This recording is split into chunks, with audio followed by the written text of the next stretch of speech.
5G के बारे में काफ़ी चर्चा होती है कि लेटेस्ट जनरेशन नेटवर्क है, ये हाई स्पीड डाटा ट्रांसफ़र कर सकता है और इसी के साथ साथ एक कम एनर्जी लेता है। इसकी कनेक्टिविटी भी बहुत ज़्यादा होगी जब ये दुनिया भर के सिटीज़ में लग जाएगा। आप कहीं भी जाओगे आपको 5G मिल जाएगा और इसकी स्पीड इतनी ज़्यादा होगी कि आप कई जीबीओ की फाइल कुछ ही सेकंड में डाउनलोड कर सकते हो। तो सुनने में काफ़ी अच्छा लगता है, लेकिन कई ग्रुप्स ऐसे भी हैं जो ये कहते हैं कि 5G नेटवर्क आपकी जान भी ले सकता है, ये बहुत ज़्यादा खतरनाक है। तो उसी के बारे में जानने वाले हैं, क्या 5G नेटवर्क खतरनाक है या फिर नहीं। मेरा नाम है भारत शर्मा, आप देख रहे हो देखो इसको। आशा करता हूँ आज का दिन आपको बहुत अच्छा बीत रहा होगा।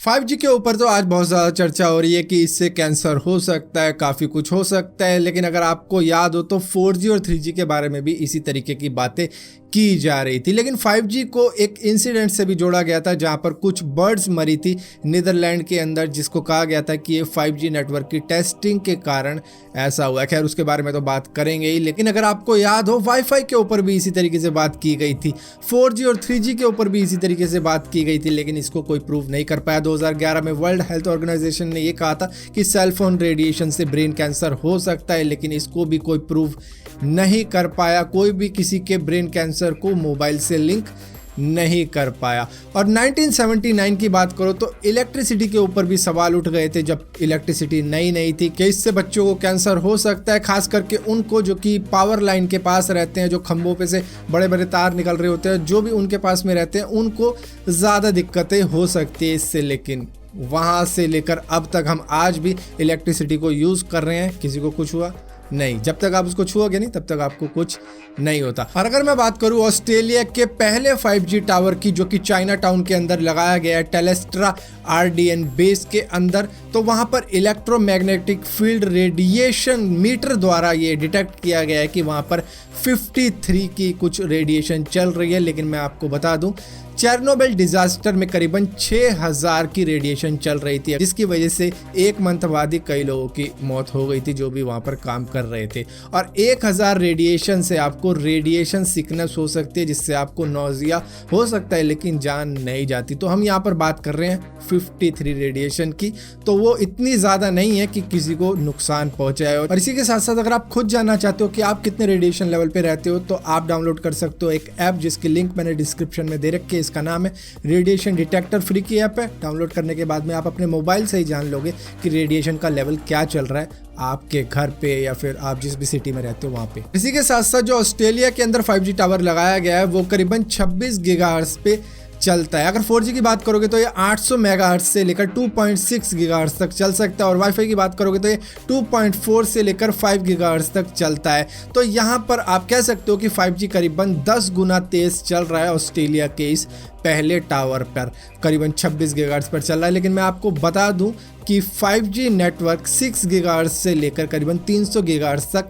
जा सकता है, जो कि उसकी मैक्सिमम कैपेबिलिटी है। और इसी के साथ साथ इसको मिलीमीटर वेव फ्रीक्वेंसी भी कहा जाता है, जो कि बहुत तेज़ फ्रीक्वेंसी होती है। मतलब इसमें जो वेव्स का गैप होता है बहुत कम हो जाता है और इसके अंदर एनर्जी ज़्यादा होती है, जिसकी वजह से आपको फास्ट डाटा ट्रांसफर रेट मिल जाता है। तो क्या नीदरलैंड के अंदर जो बर्ड्स मरी थी 5G नेटवर्क के कारण, वो क्या 300 गीगाहर्ट्ज़ पर उसकी मैक्सिमम कैपेबिलिटी पर चलाया जा रहा था, जिसकी वजह से वहां पर बर्ड्स मर गई थी?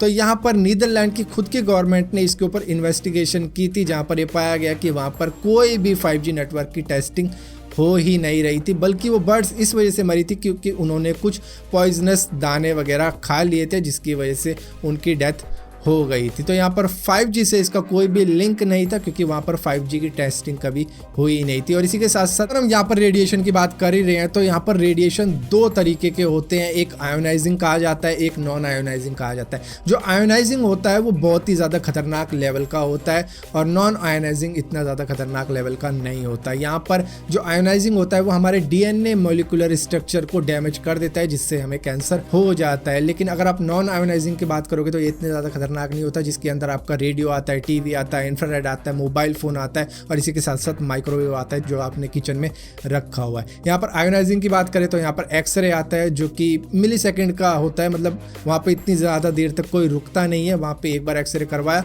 उसके बाद में बंदा बाहर आ जाता है। इसके बाद में आता है आपका गामा रेज, इसके बाद में न्यूक्लियर पावर स्टेशन और न्यूक्लियर वेपन्स आते हैं जो कि बहुत ही ज़्यादा रेडिएशन फैला जाते हैं। और इसी के साथ साथ अल्ट्रावायलेट रेज भी होती है जो कि ओजोन लेयर से फिल्टर होने के बाद में आती है, जिसकी वजह से हमें इतनी ज़्यादा दिक्कत नहीं होती। लेकिन अगर हम स्पेस में जाते हैं तो वहाँ पर हमें इससे बहुत ही ज़्यादा दिक्कत हो सकती है। सो यहाँ पर आप एक बात समझ सकते हो कि ये जो रेडियो फ्रिक्वेंसी होती है ये करीबन 300 गीगाहर्ट्ज़ तक जा सकती है और आपका ये जो 5G है ये अभी भी रेडियो फ्रिक्वेंसी के अंदर ही आता है। और नॉन आयोनाइजिंग रेडिएशन की अगर आप बात करोगे तो ये करीबन 300 टेराहर्ट्ज़ तक जा सकती है, इतना जा सकती है। तो फिलहाल के लिए यहाँ पर अभी सिर्फ 300 गीगाहर्ट्ज़ की बात हो रही है और उसके बाद में आपका आयोनाइजिंग रेडिएशन शुरू हो जाता है जो कि काफ़ी ज़्यादा खतरनाक लेवल का होता है, जिसकी फ्रिक्वेंसी आप सोच नहीं सकते, उतनी ज़्यादा हाई होती है जो पेटाहर्ट्ज़ तक चली जाती है। और इसी के साथ साथ एक्साहर्ट्ज़, जेटाहर्ट्ज़ या फिर योटाहर्ट्ज़ जो कि सुना भी नहीं होगा, इतनी जा सकती है। सो यहाँ पर तो हमने ये समझ लिया कि रेडिएशन किस हद तक डेंजरस होता है और किस हद तक नहीं होता है। तो यहाँ पर institute of electrical and electronics engineers का कहना ये है कि 1996 में जो FCC ने रूल्स सेट किए थे, स्टैंडर्ड सेट किए थे, वो अभी भी सेम चल रहे हैं। लेकिन इसको बदलने की कोई भी ज़रूरत नहीं है क्योंकि अभी भी ये सेफ दायरे के अंदर ही है। लेकिन फिर भी हम ये नहीं कह सकते कि 5G सेफ़ है या नहीं, 4G सेफ़ है या नहीं, क्योंकि 4G, 5G, 3G इन सबको आए हुए अभी कुछ 10-15 साल ही हुए हैं। तो हम ये क्लियरली नहीं कह सकते कि ये सेफ़ है या नहीं है, क्योंकि इसके ऊपर स्विट्ज़रलैंड और नीदरलैंड के अंदर अभी भी रिसर्च चल रही है। और जब तक वहाँ पर रिसर्च, उनकी टेस्टिंग कंप्लीट नहीं होती तो आप या मैं ये नहीं कह सकता कि 5G सेफ़ है या फिर ये सेफ़ नहीं है या फिर 4G ये भी, क्योंकि किसी के ऊपर बात नहीं की जा सकती। क्योंकि 1979 में जो इलेक्ट्रिसिटी के ऊपर कहा गया था कि इससे कैंसर होता है, ये होता है, उसकी रिसर्च अब तक कंप्लीट नहीं हुई। तो मैं अभी इसके बारे में क्या बताऊँ। तो फिलहाल के लिए इस वीडियो में इतना ही है।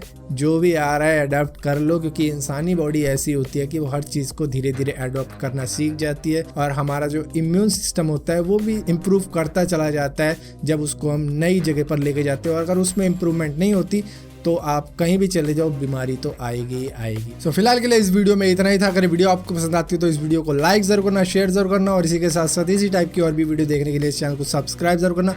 और सब्सक्राइब किया तो बेल का आइकॉन जरूर दबाना, वरना आपको मालूम भी नहीं चलेगा कि मैंने कोई वीडियो डाली भी है।